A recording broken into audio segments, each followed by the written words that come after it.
মিনজাপু, জি ভাইয়া। আপনারা কি নতুন আইটেম উঠাইছেন? জি ভাইয়া। কি আইটেম উঠাইলেন? ভাইয়া আপনারা তো জানেন আমার দোকানে পতেঙ্গা পেঁয়াজু পাওয়া যাচ্ছে এবং সিজনাল জুস আইটেম পাওয়া যাচ্ছে। তার মধ্যে আছে তরমুজের জুস, মাল্টা জুস, মিন্ট লেমনেড, লেমনেড, আনারস এবং কাঁচাম। আর এখন আপনি পেয়ে যাবেন হচ্ছে ঘরোয়া পদ্ধতিতে তৈরি করা টক দইয়ের লাচ্ছি। টক দইয়ের লাচ্ছি। জি হ্যাঁ, এই যে লাচ্ছিটা দেখতেছেন এই লাচ্ছিটা কিন্তু ঘরোয়া পদ্ধতিতে তৈরি করা হয়েছে বাসায়। আপু এটা কে তৈরি করছে, আপনি নিজে? হ্যাঁ ভাইয়া। আচ্ছা তাহলে আমাদের লাচ্ছি দেন তো আপু। আচ্ছা ভাই, আপনি 2টা মিনিট বসেন, আমি আপনাকে এখনই লাচ্ছি বানিয়ে দিচ্ছি। এই দইয়ে কিন্তু কোনো কেমিক্যাল নেই, কোনো কিছু নাই, সম্পূর্ণ দুধ কিনে বাসায় আমরা নিজেরা বানাইছি।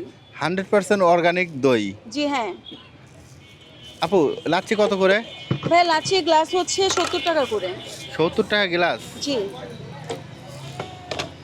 তাহলে আমাদের 4 গ্লাস দিয়েন। ওকে আপু, ভাইয়া। মিনজু আপু, জি ভাইয়া। আমাদেরকে 4টা লাচ্ছি দিয়েন। ওকে ভাইয়া, আপনি 5টা মিনিট বসেন, আমি এক্ষুনি আপনাকে লাচ্ছি বানিয়ে দিচ্ছি। ভাইয়া এই দইটা কিন্তু বাসায় বানানো হয়েছে, এটা কিন্তু বাহির থেকে কিনা দই না। এটা কি অর্গানিক দই? একদম 100% অর্গানিক।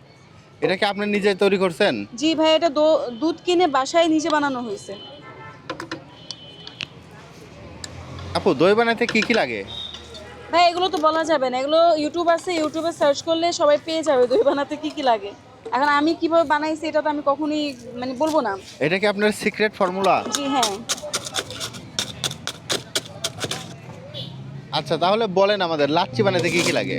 ভাইয়া লাচ্ছি বানাতে দই লাগে, যদি মিষ্টি দই খান তাহলে মিষ্টি দই, টক দই দিয়ে খেলে টক দই, সাথে থাকবে চিনি, লবণ আর সামান্য একটু বরফ পানি। খুব ইজি। আপু এত ইজি যদি হয় তাহলে একটা লাচ্ছির দাম আপনি 70 টাকা রাখতেছেন কেন? ভাইয়া 70 টাকা কি খুব বেশি রাখতেছি আমি? আমার কাছে মনে হয় যে 30 টাকা হলে ঠিক ছিল। ভাইয়া কোথাও কি 30 টাকা করে লাচ্ছি পাওয়া যায়? হ্যাঁ পাওয়া যায় তো। প্রথমত হচ্ছে এখানে আমি দুধ কিনতেছি, লাচ্ছিটা বসাচ্ছি, এখানে আমার পরিশ্রম যাচ্ছে।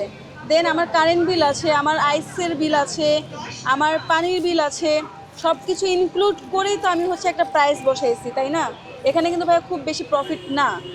তাহলে আপনি 35 রাখতেন, আরও 5 টাকা বাড়াই দিলাম। তাহলে ভাই আপনি আমার কারেন্ট বিল, পানি প্লাস বরফ যেগুলো আমি কিনি টাকা দিয়ে, সেসব আপনি দেন, আমি 30 টাকা রাখবো আপনার কাছ থেকে। সেই জন্যই তো আপনাকে আরও 5 টাকা বাড়াই দিলাম আপু।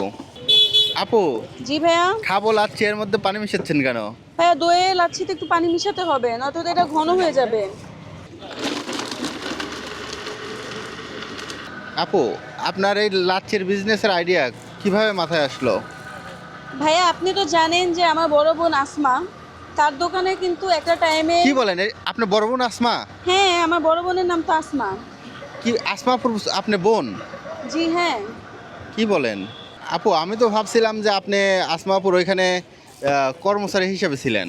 ভাইয়া বোনের দোকানে কর্মচারী কিসের বলেন, ও আমার আপন বড় বোন, মায়ের পেটের রক্তের বড় বোন। আবার আপন বড় বোন? হ্যাঁ। তাহলে কর্মচারী কেন হতে যাব? তাহলে দুজনকে দুই রকম দেখতে কেন? দেখেন, বোন দেখে কি সবসময় একরকম দেখতে হবে? আমরা 5 বোন 5 রকম দেখতে।